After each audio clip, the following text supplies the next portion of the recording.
So this is part 2 of a 3-part video series I'm making about getting surgery in Taiwan. In part 2, I'm going to talk about getting elective surgery. In part 1, I talk about getting emergency surgery.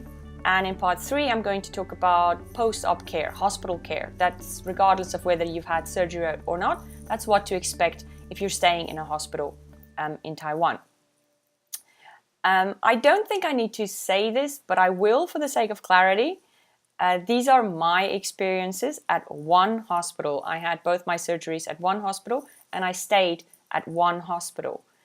I just want to give you a guideline so that you're better prepared and possibly feel more at ease when you go to hospital for surgery or just to stay in the hospital for something else. So see this as a guideline.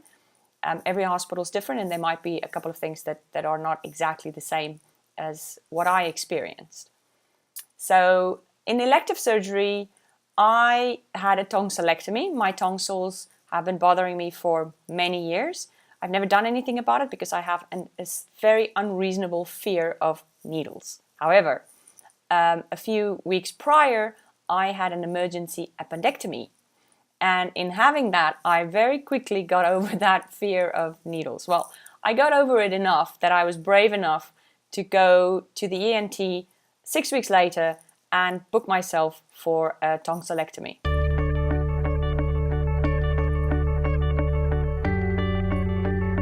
My surgery date was booked on the 4th of January, so the doctor wanted me in the hospital on the 3rd of January to get it settled into my room, and also there's a bunch of pre-op requirements and procedures that you need to do. So after consulting with the head of the ENT department, we set a date and they gave me 2 sheets of paper, both in Chinese. A yellow paper, which for some personal details, the date of your surgery or the date that you need to check into the hospital, if there's any doctor's visit prior to your surgery, which I did have to do, special requirements regarding eating and drinking and taking medicine. Mine also said that I couldn't have any food from 7 a.m. the day prior to my surgery, which was kind of curious. But then later I figured out it's just a precautionary thing because the day before at noon, I would have to do blood work. And if you eat something, that might interfere with the blood work. Anyway, after the blood work, I could eat again until midnight that night. The other sheet of paper was a white one, and this was more like an agreement or an acknowledgement. That's again, personal details, contact person, your choice of room type that you want to stay in post-op, and also then agreeing that this doctor can remove your tonsils. So on January 3rd, I arrived at the hospital and I had to first go to the administration desk to do some paperwork and admit myself. At this point, they're going to ask you all kinds of administrational questions. They're also going to check if you have National Taiwan Health Insurance. She also informed me that there were no single rooms available, that they only had a double room, and I'd have to stay in this room until a single room came available. It's really important to note that in Taiwan, if you want a single room or a double room, that you have to pay extra as an out-of-pocket, regardless of whether you have national health insurance or not. Your national health insurance in Taiwan gives you free board in a shared room, which is 4 to 8 person room. If you watch part 3 of this video series, I'm going to talk more about the room pricing and the layout and everything else that's related to hospital care in Taiwan. Once the admin part is done, you're going to be sent for some pre-op things. Now, in my case, that included blood work. I also had to do an X-ray and an EKG, and in that order. Now, I knew there was going to be some confusion and a learning curve to this, trying to navigate the hospital, finding all these stations, and so on and so on. So I planned ahead. I gave myself more than enough time to figure it all out and not rush. It wasn't overly confusing to find everything and do all this, but I do speak Chinese. That made the whole process a lot easier. If you don't speak Chinese, it might be a bit more tricky. There are staff in the hospital that do speak Chinese and they'll help you, but it's really important to stay calm and not rush. So leave yourself enough time, come early and do this very calmly and don't get frustrated because that's going to make the whole thing really unpleasant for you. So I've done the pre-op test and I've admitted myself to hospital. Then it was time to see the doctor. And surprisingly, I had to fill out a ton more paperwork. agreeing to the surgery, the anesthesia. At this point, they might also try and upsell you to a newer procedure, which you'll have to probably pay for out-of-pocket cash. That'll not be covered by your national health insurance. For example, with the tonsillectomy, if you get just a average tonsillectomy, it's free or it's covered in your national health insurance.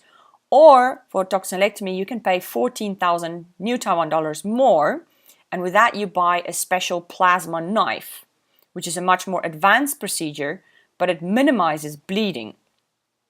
Both of these surgeries are safe, but if you can afford the 14K, it is suggested that you rather do that for a tonsillectomy.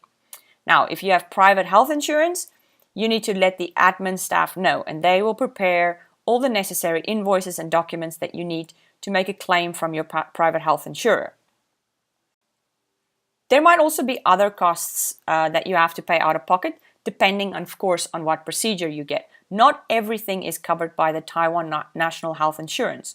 So when you're signing these papers and there are money amounts, make very sure that you know what you're going to have to pay for and what is covered by the National Health Insurance. After you see the doctor, you go up and see the anesthesiologist.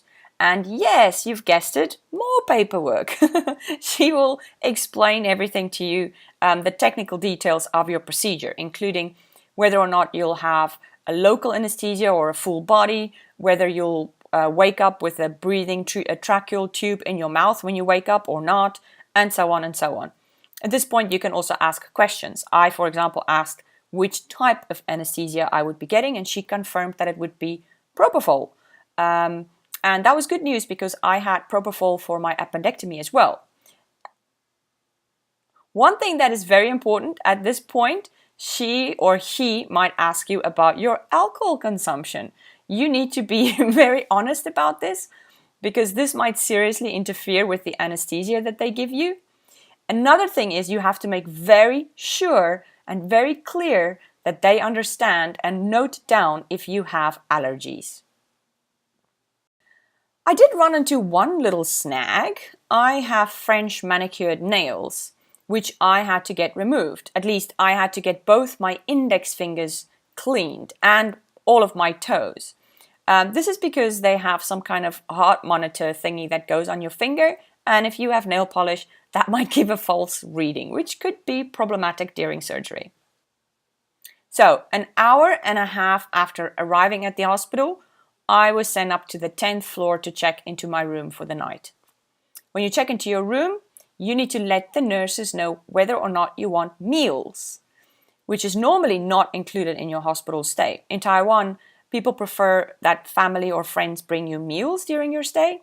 So unless you let them know that you want meals, you're probably not going to get any. I'm going to explain all of this in part 3, where I talk about hospital care in Taiwan. On the morning of the surgery, the nurses come in, they put in your IV, and they're going to ask you to change into the surgical gown, which means basically you're naked with a bed sheet around you.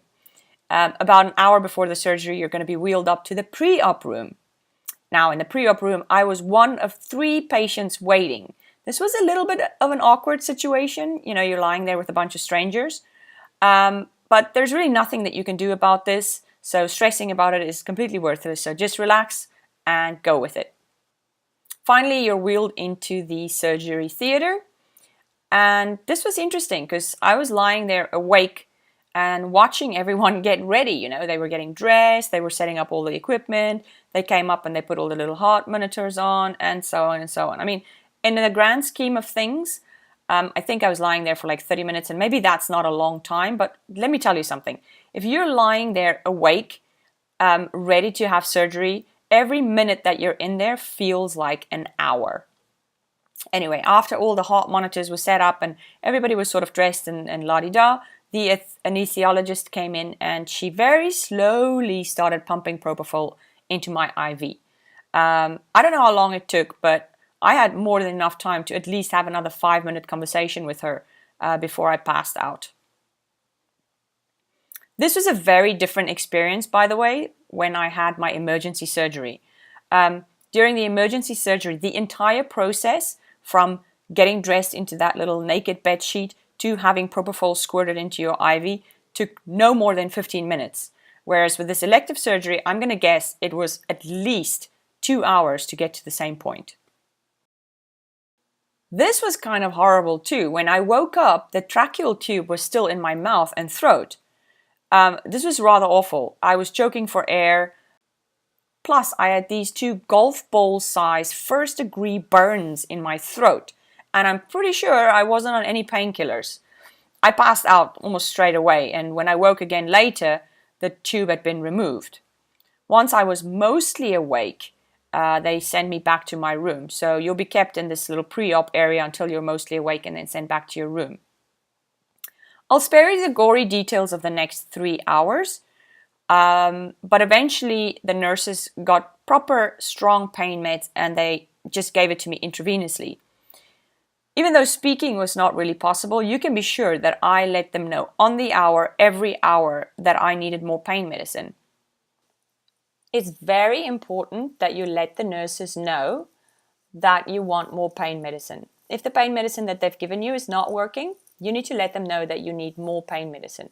Whatever they give you, they have to clear it with the doctor, either with your doctor or the doctor that's on call. And that might take some time if they have to go to the doctor on call. So if you're in for something and you can talk to the doctor prior to going in, then make sure that they have enough medicine there for you, waiting for you, strong medicine. And also from my experience, you know what?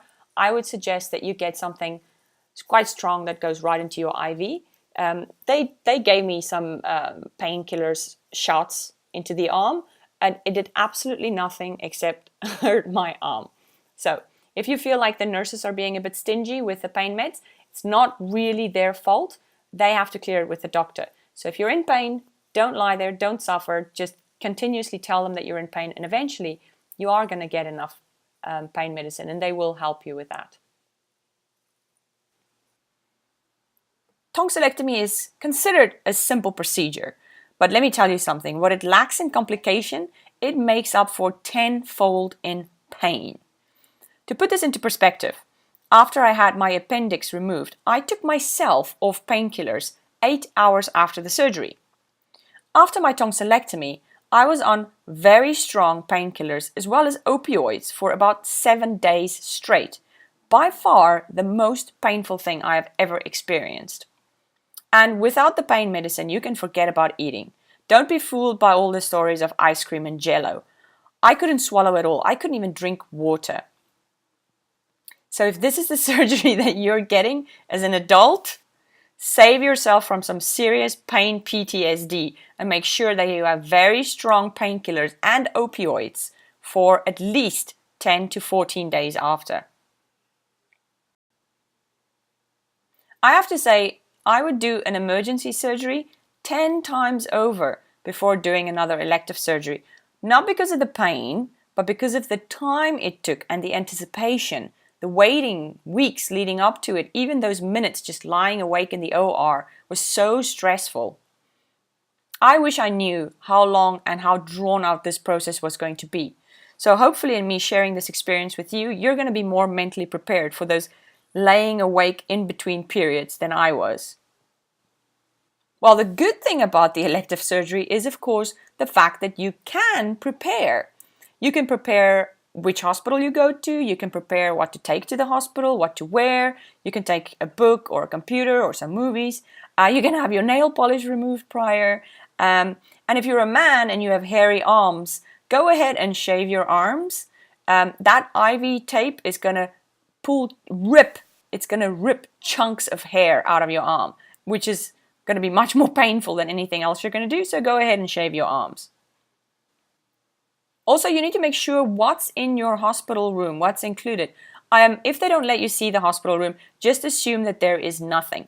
Most definitely there's going to be no towels or anything like that. So you're going to have to take all of that yourself. In the next video, part 3, I'm going to talk more about what to expect from hospital care in Taiwan and tips and things that you should prepare and take when you need to go to the hospital for a few days.